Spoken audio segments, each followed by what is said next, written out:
palabras más que son de la misma lengua que los tlatoyis desde México. A ver, y para hacerles una ayuda, como dijo Sebastián, a veces las imágenes ayudan.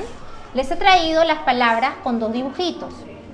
Vayan mirando los dibujos y vayan pensando de qué se puede tratar.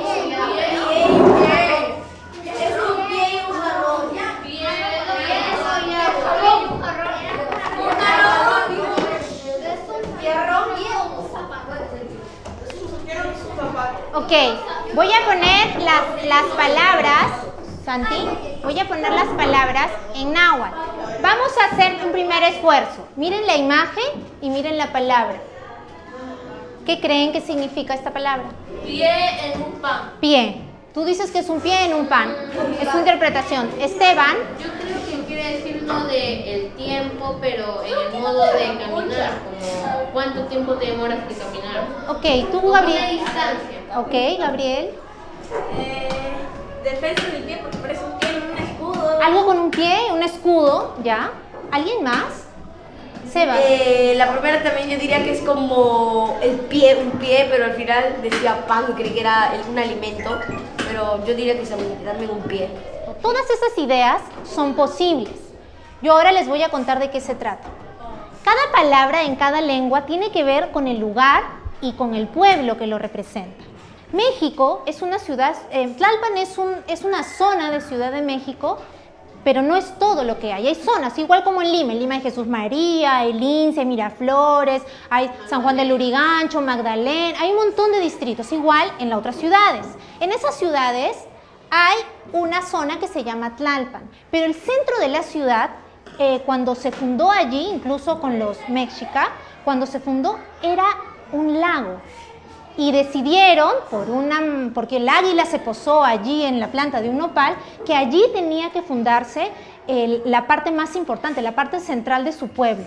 Y en esa ciudad, en medio, el águila decidió en medio del agua, en una islita chiquitita hacerlo, lo tomaron como un reto. Y ¿conocen a alguien Uros en la laguna, en el lago Titicaca?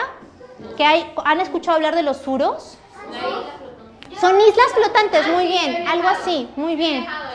Qué bueno. Entonces, algo parecido a eso fue lo que pasó y comenzaron a tomar el agua, tomar el espacio del agua para comenzar a poblarlo. ¿Por qué creen que los antiguos mexicanos habrán necesitado una palabra para nombrar un lugar? Significa lugar de tierra firme. Sebas. Yo creo que lo pudieron nombrar así por un hecho que podría ser que es como, puede tener también que ver con la imagen que demuestra como que la tierra es más o menos de un color marrón y un pie que parece encima de ese lugar, parece como que han encontrado tierra firme en algún lugar después de lo que nos has dicho. Pero ¿a qué viene a tierra firme? Podría ser para que se especifiquen en ese tiempo dónde era cuando encontraban un lugar perfecto para encontrar la tierra y dónde poder empezar a construir. Por ejemplo, puede ser, necesitaban decir que ese lugar era distinto al centro, porque en ese momento probablemente había mucha agua, no como ahora, que en las calles no hay agua, pero probablemente al inicio estaban luchando con el agua, le querían ganar el agua para poder tener lugares donde caminar, donde poner sus casas, donde poner sus edificios. Y está representando algo que es importante para México, para la Ciudad de México, porque eso no nos pasa en Lima.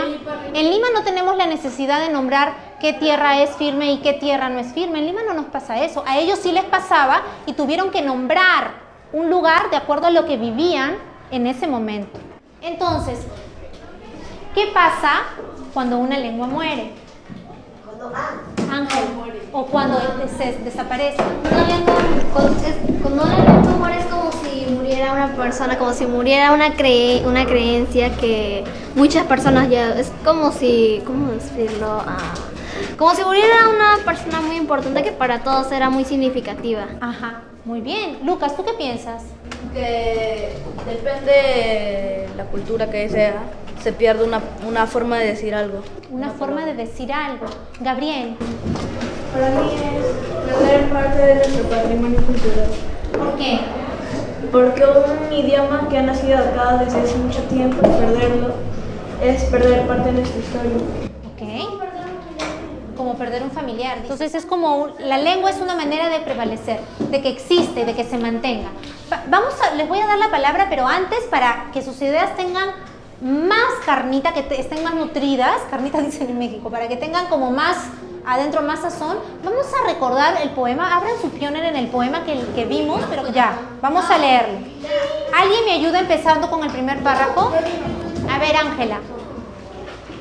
Por amor a una lengua, las cosas divinas, estrellas, sol y luna, las cosas humanas, pensar y sentir, no se reflejan ya en ese espejo. ¿Gabo? Cuando muere una lengua, todo lo que hay en el mundo, mares y ríos, animales y plantas, ni se piensan ni se pronuncian, con atisbos y sonidos que no existen ya. Santi.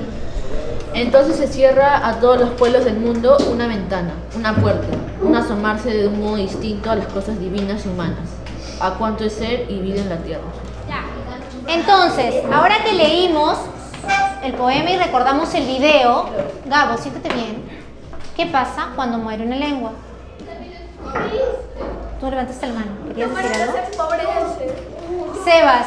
Cuando muere una lengua, además de que todo lo que nos ha dicho los compañeros, los chicos, también nos dice que es como una frase muy interesante y también que es que se pierde una palabra, se pierde una forma de hablar y expresarse para que otras personas puedan hacerlas, para que puedan hablarlas.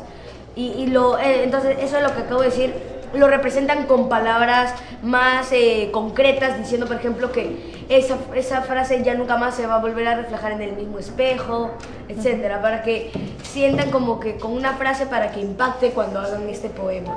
Claro. Incluso después hablan de un espejo que se quiebra, ¿no? Claro, para que ya nunca más va a volver a reflejar ese mismo idioma porque se ha perdido. Exactamente. Razones, no sé. Flavia. Que se refiere a que cuando se pierde una lengua se pierde una forma de comunicación que pudo haber existido muchos años más, pero gracias a que no la han traspasado a sus hijos, a sus nietos, ya dejó de existir. Pero se supone que las lenguas hay que mantenerlas porque son una forma de comunicación hermosa que representan a cada uno de los pueblos indígenas que existen en el Perú o en otros países. Ok. Augusto, ¿tú querías decir algo? ¿Ya no? Santi. Creo que es cuando muere una lengua, mueren sus historias, mueren sus cantos, mueren todo lo que ellos tenían muere porque ya no hay nadie que lo pueda contar en esa lengua. Ok.